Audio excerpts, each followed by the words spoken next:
Nigeria's security challenges are multifaceted, depending on where you're looking, in the north and in the south. There are issues of insurgency, there are issues of agitations, and other issues of criminality across board. Sometimes it feels like the security agencies are overwhelmed when we look at the numbers, and even the security agencies themselves becoming casualties. So that's why that question was raised yesterday on the floor of the House, whether Nigeria needs mercenaries to support its security agencies. Of course, the House was divided for and against, and that's the reason we're bringing that conversation this morning to the show.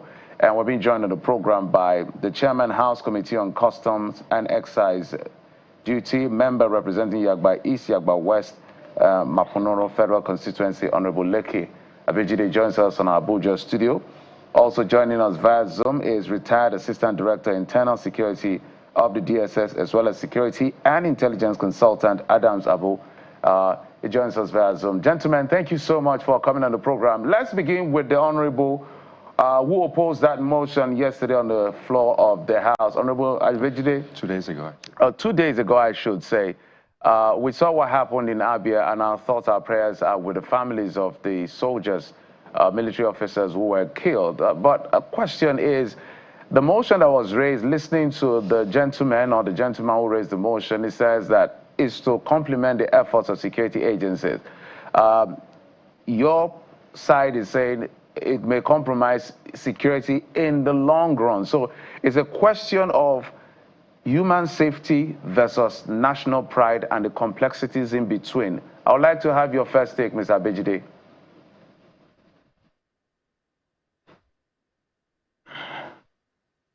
Honorable Abejide, that question is for you. Thank you. Good morning, Nigerians, and thank you for having me. My name is Honorable Leke Joseph Abejide. I represent the good people of Yagba East, Yagba West, and Mopamuru, not Mopro, Mopamuru Federal Constituency. I'm from Kogi State.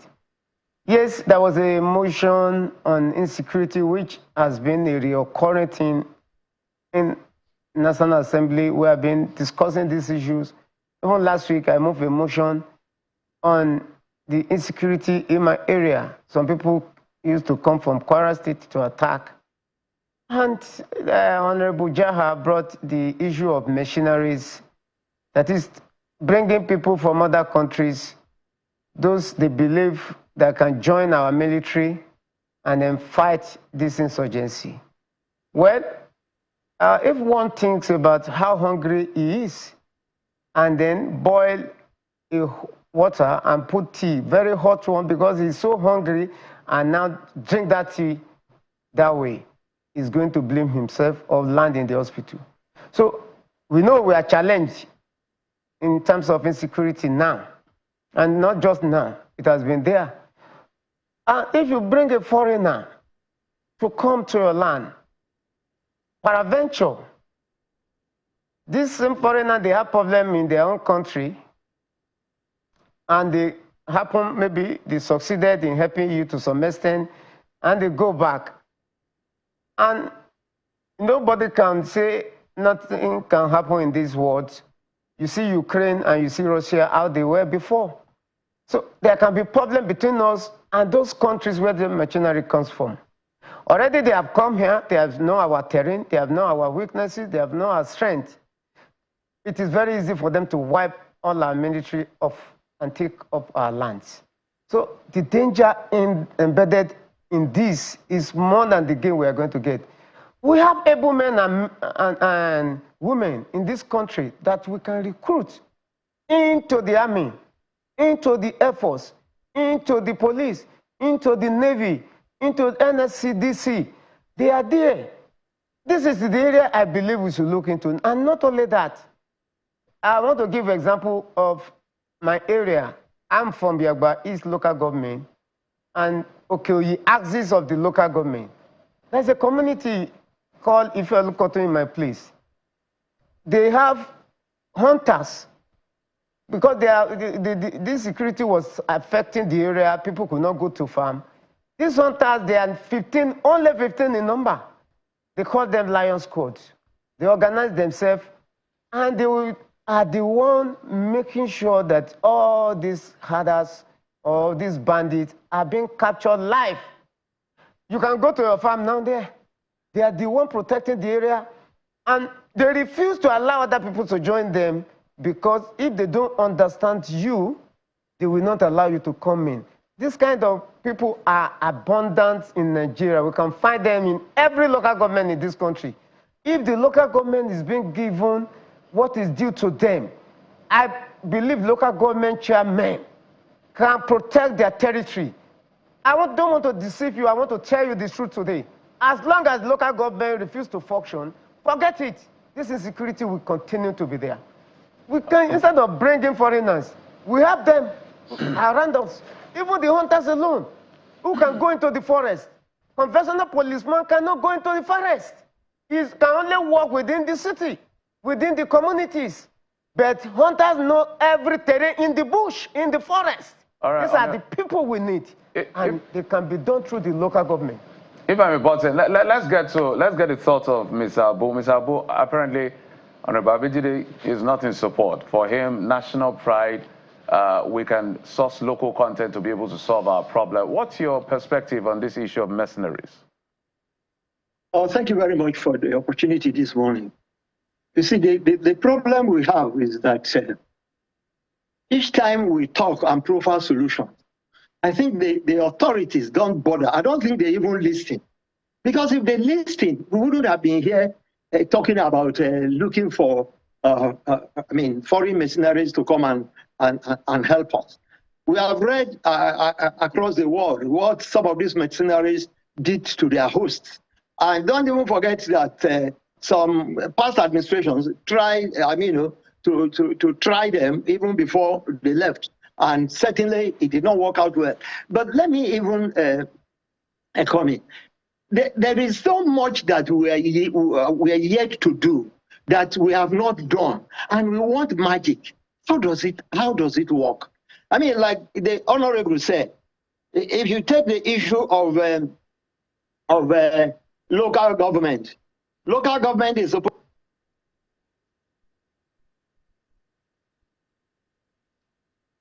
Well, looks like, we have been talking so much about this, what do you call it? I'm sorry about this. Oh my God. It's okay, Mr. Abu. We'll just try and allow you to resolve that. We'll come back to you in a moment. Looks like there's some glitch right there with the connection. But let me go back to Honorable while Mr. Abu resolves that. And here's what people who support hiring mercenaries have said time and again. They referred to, for example, the Jonathan administration, how eventually people realized that we had employed the use of mercenaries in fighting insecurity at that time. And it was said that there were lots of gains recorded up until the end of that administration. That's on the one hand. Some other people will tell you, even the mere fact that you have hunters and the rest, it's a sort of mercenary because they are not the proper security agencies, right? They don't belong to the military, the police, and the rest. So that is some sort of mercenaries in place, right? I think you call them the Lion Squad. Some other people have given the example of the U.S. having private military contractors. About 1.5 of the deployment to Iraq and the rest, there were private military contractors. And I mean, it's been said that that helps to improve the effectiveness of their deployment and the war which the country was prosecuting at that time. So 3 reasons, at least, that have been given. 1, the Jonathan administration, the current use of hunters described as mercenaries, and even the U.S., which from time to time politicians say, be like the U.S. anyway. Honorable, what do you think? Yeah, thank you. I had the question, but the last part of your question I didn't hear. You are talking about Jonathan administration. If you listen to me on the floor, I said we need to even investigate. If you look at it very well, before Jonathan came in, this level of insecurity was not so high like this. So we need to trace the roots.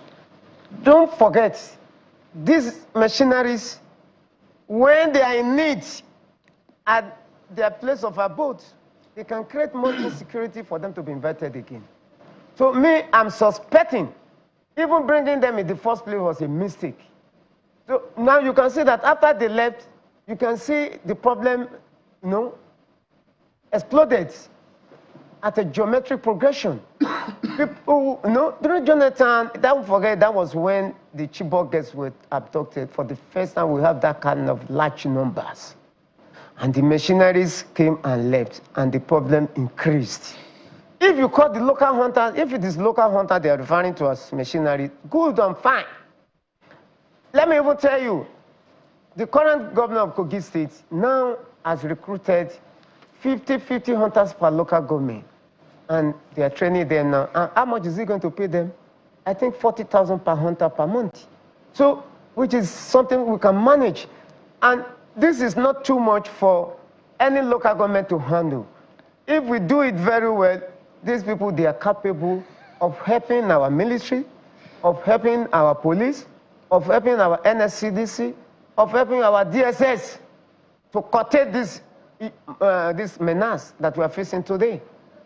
To me, that is the only way to go. In fact, it's another form of employment for our people. It will reduce a lot of unemployment. So many families who are depending on this hunters now, they have something to rely on. So they will even be more happy to do this work than when you bring somebody from another country. It's just like you are leaving your sovereignty to somebody else, to another country, to come and take. Then you are no more a sovereign nation by bringing somebody from abroad to come and fight your war. And this is not even a war. It's not a real war. It's called asymmetric war. You don't know your enemy. Some of them live within the people. They are within the people. And that is why you see it's very difficult to fight. But if we bring our locals, we know, like in my own community now, I know everybody, I know every family, I know what they can do. So they will know if there are foreigners living within them. Let me give you an example. I live in Kano for a long time, for about 30 years. I was in Kano. In 2012, this insurgency came to Kano. If you discover now, you will say now Kano is relatively peaceful. And then when the people of Kano, because their nature is commerce, their main focus is commerce. When they discover that if they allow this thing to continue, then Kano is finished. On their own, they were the one capturing these Boko Haram people. They knew where they were staying. So, and they want, if you give any house or you rent house to them, because they can pay any amount of millions to rent your house, more than somebody within. If you give house to them and they discover that you are the one they will go after you, make sure you are hacked down, and then they will level them inside the house. So, and that is how they disappear from Kano. So the local people understand the terrain. And when you bring a foreigner, when the foreigner even comes here, they will even destroy so many communities because they will not know who is who. Yes, again, yes, indeed, Honorable Abejide, that concern about national pride and indeed confidence in our own capabilities to tackle insecurity. It's good to know that, some states are insulated, but then again, we wish that that insulation, that immunity is across board, but the concern of insecurity is more cancerous, and that's why we're having this conversation. Let me come to you, Mr. Abu, to build up on the point Kade made earlier about reference to the Jonathan administration that employed private mercenaries. But this time around, to recall the successes recorded, at that time they were able to push back on the insurgents towards the end of 2014 and partly 2015. Of course, that is significant. I hope it is for you. And that revelation also by the private military contractors from South Africa, I believe STEP is the name, that in fact they were recording so much successes, but the succeeding administration didn't allow them to completely degrade Boko Haram, and that Nigerian soldiers had been reaching out to them to help in the wake of the killing of many soldiers at the battlefront. So if you consider this, isn't it worth it if indeed the government considers employing the service of private mercenaries? Oh, thank you very much. Just like I was saying before, at the first time, you see, you are looking at the success they claim they had during their first attempt. You don't know what will be the effect in the future when they would have gone, or maybe possibly we were able to overcome our challenges. But like the Honorable has been saying, and like we have been saying over the years, we have the resources if we have the willpower and the capacity. Let me begin to enumerate them. At a point in time in this country, there was this agitation that we should have state police, and the agitation is still on. Up till now, we have not been able to bring it into limelight because we believe that governors who are almost lords wouldn't allow, because they will use it against their political opponents. I call them lords because they even do more harm to this country, if you look at it well, more than even people that you put eyes. Number two, we said, okay, let's go for community policing. You and I, we know what the level of community policing has been in our country, even up to this level. The successes have not been there. And why do you think this has been like this? It has been like this because mostly, even areas that the younger ones and people are ready, like the Honorable said, in his community, are ready to help. How many people believe in their political leadership to stake their head and come out to fight this? I think we need to work on those things. We have the resources, both men and materials, for us to do the needful. I have said this before, and I want to repeat it. In support of maybe what the Honorable has said, that if we harness our men in terms of state police, in terms of whether you call them hunters or whatever, and give them the proper orientation and that motivation that can make people work. But this is a country where one man can just make away with hundreds of millions and nothing happens. He goes to court today, is giving bail, and the money is gone. People are seeing it now. Can we, for goodness sake, face the reality, the demon, that thing that is destroying this country, particularly corruption. Face it so that people that are ready to work for the country can come forth and work for us. Like he said, we don't seem to be at war. But for me, I think we seem to be at war because, let me tell you, that every stage of law of this insecurity is opportunity for these guys to penetrate, to readjust, their plans and their programs, and they'll come out very disastrous. Look at what you said happened in Abia. I want to commend the military first and foremost, because in the whole of the Southeast, I think so far, that is the only incident we have had.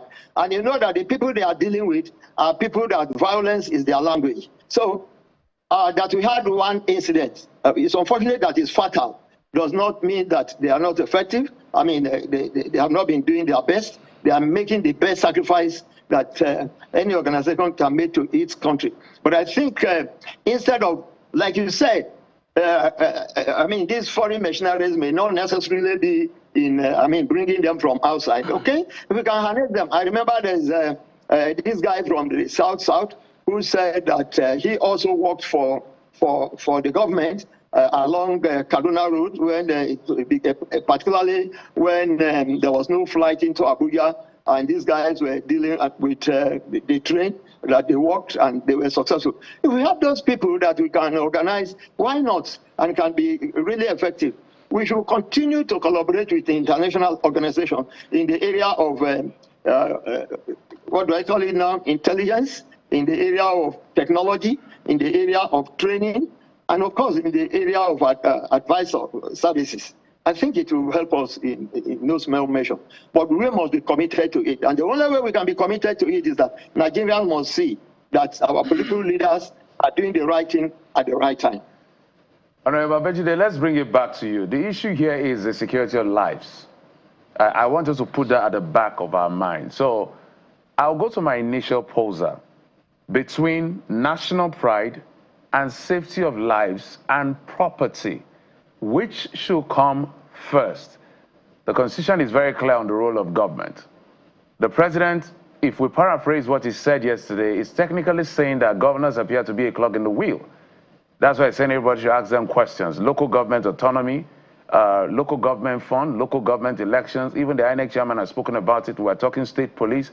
People are worried about that. The houses of assembly are an appendage of the executive in most parts of the country. So it's like a convolution of so many things. But at the end of the day, we're seeing people dying every other day. In fact, a security tracker said under former President Muhammadu Buhari, 22 people die every day, violent attacks and fatality. And if you look at those numbers today, people are still dying. So the most important part of the conversation is that people are being killed in innocent people. So should we be talking national pride, or we should be talking human safety?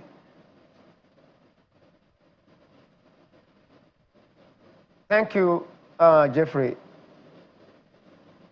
The security of lives and property comes first. I cannot hear you anymore. Can you hear me now? Okay. Can you hear me? Yes, we can hear you loud and clear. Okay, good. Now the security of lives comes first. And you see, it's not that this government is not doing anything about insecurity in this country. You know, the problem has been there for years. And it cannot go in one way. Even it cannot go in 1 year. It can only be reducing. And I believe that you know that it has even reduced compared to how it was before. There is no how now you will not see pockets of killings here and there. But with time, it will go. Now, if you go and bring the machineries, even the machinery, when they come, it's not today or tomorrow or 1 week that they will exterminate all these people. It will equally take time. We have been telling you the solution, my brother. The solution is very simple. The solution is that we should allow the local government to function. As long as you don't allow it to function, the insecurity will continue to be there. A local man understands his own people, and he knows whoever comes to settle in his domain, either within the community or inside the forest.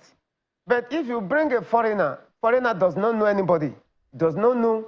On the floor, one of my colleagues from Oyo State, Honorable Abbas, he retired as a military officer from the United States of America.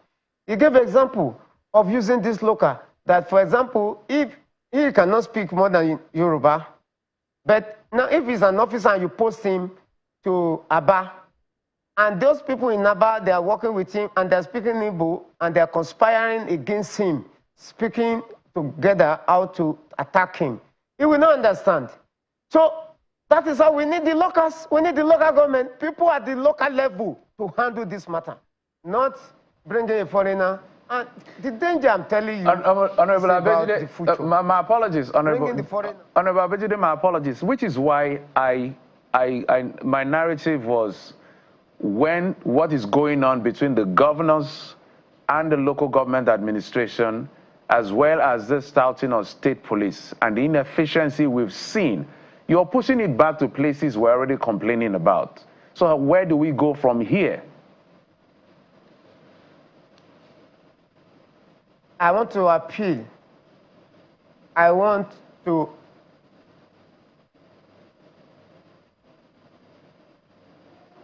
Can you hear me? Yeah, go ahead, please. I want to appeal, and for the sake of human lives that are being wasted daily, to all our governors to allow the local government to follow. You know, I keep on saying it. If you look at the federal government now, the Attorney General of the Federation is now at the Supreme Court on this matter, because they have now understood that the danger and the root of the problem is from the local government, that the money that is being given to the local government don't get to them. And I want to appeal to the state governors to look at the sanctity of human life, to forget about personal interests and allow the local government to get their revenue, their allocations that is given to them. I want to bet it with you. I can use my own state as an example. Today, if the local government are getting their money as it is, supposed to be, as it were, you will see that there will be more improvement in the security situation. Because most of the local government chairmen are prepared to work. They are ready to even stake their lives. But if you are ready to go to war, then you don't even have an ammunition, not to talk of having a gun that you will use the ammunition for. You don't have anything to fight the war. How are you going to fight the war? Then you go there and suffer or even lose your own life. This is the problem. I want to beg once again for all the state governors in Nigeria to see this as a challenge to them so that Nigeria can function once and for all. When I was growing up in the local government, I do see local government chairman that they construct roads, at least rural road. Some even go beyond rural road and do some secondary roads. They pay school, the salaries of the primary school teachers on time. And that time, primary school teachers were like king, you know? But today, if you see them, a messenger is better than them. This is the problem we are facing in this country. Unless this is done, forget it. I listened to the former president of the Senate, Senator Ahmed Lawan. I need to comment now. Just 1 second, just 1 second. Okay, quickly, so we can bring in Mr. Senator Ahmed Lawan was talking about 2 weeks ago. He said that unless you allow this local government to function, he said he should forget it. And I remember also, the Deputy Senate President said, even though when they function, he said the body that will conduct the local government election must be changed, not SIEC anymore, so that real people at the local government will take charge. Well, there you go. Let me bring in Mr. Abu now. And it's funny how the conversation has gone into empowering local governments, which is a very valid point. Absolutely. I think there might be some consensus around that. We'll see what's playing out at the Supreme Court. But I'm still wondering how that is hindering intelligence gathering, for example, because it's still the same people at the locals, same people that will stay there, that are still staying there now, that will provide intelligence anyway, empowering local government. I don't think it would change the people there, or maybe would it change their orientation? But I'd like you to speak to the levels of engagement, because you said that to some extent there can be mercenaries. The Honorable has talked about the local hunters. In fact, we can even talk about securing Nigeria's pipelines, how we've seen Tantita, for example. They are mercenaries, whether you like it or not. So there is some level of mercenary engagements currently in Nigeria's security architecture. So speak to us about the acceptable limits or the framework where they can operate and where you think they should not operate. So we don't just throw away the baby and the bathwater. Thank you. Thank you very much. As a matter of fact, I've been expecting this. In security and intelligence, there's something we call security convergence. In other words, you try to bring all the components of activities that can take place for you to ensure adequate security, either in a nation or in a particular society also. Now, in the case of Nigeria, like you said, life is more important than any other thing. And so whatever you can do that does not take life and that can protect life and is legal is acceptable. In that case, if we take a look at the foreign mercenaries, our fear is this. After you use them, assuming you are successful and you disengage them, in most cases, in all cases, disengaging them is always a crisis. Always a crisis because they already know your secret, they already know everything about you, they have details about all your military forces, most of your military forces and organizations. They know your strategy, your modus operandi. This also they can sell, either to the same organization that they have helped you to deal with or not. And that is why some of us that are in the industry believe that we can still develop our own system by way of, one, adequate training, which I think government is doing right now. It may not be at the level we want. And also acquisition of adequate technology. We have talked so much about the geolocation technology.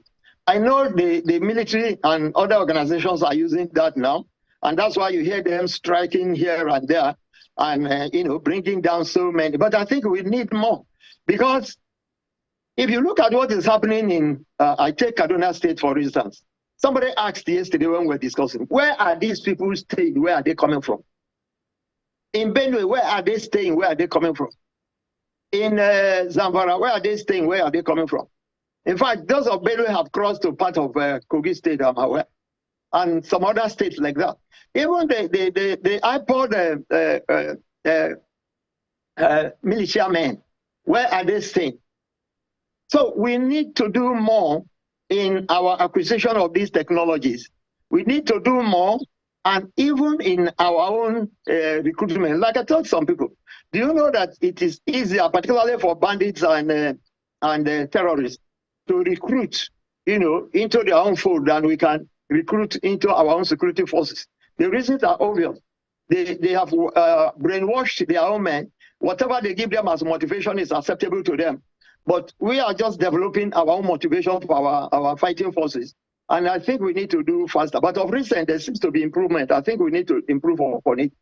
And lastly, you see, why we seem to be including politics or political leaders in this discussion is that if you look at nations that have stable political activities, this type of insecurity hardly exists. And if it exists, they deal with it immediately. Just like when it came one time in our nation in 1987, the Mercenaries, I was still in the service, they were dealt with immediately without any space. I think we need political leaders at all levels, not just governors like we are saying, at all levels. For goodness sake, you will agree with me that if there is death sentence for corrupt public officers today, Nigerians will jubilate.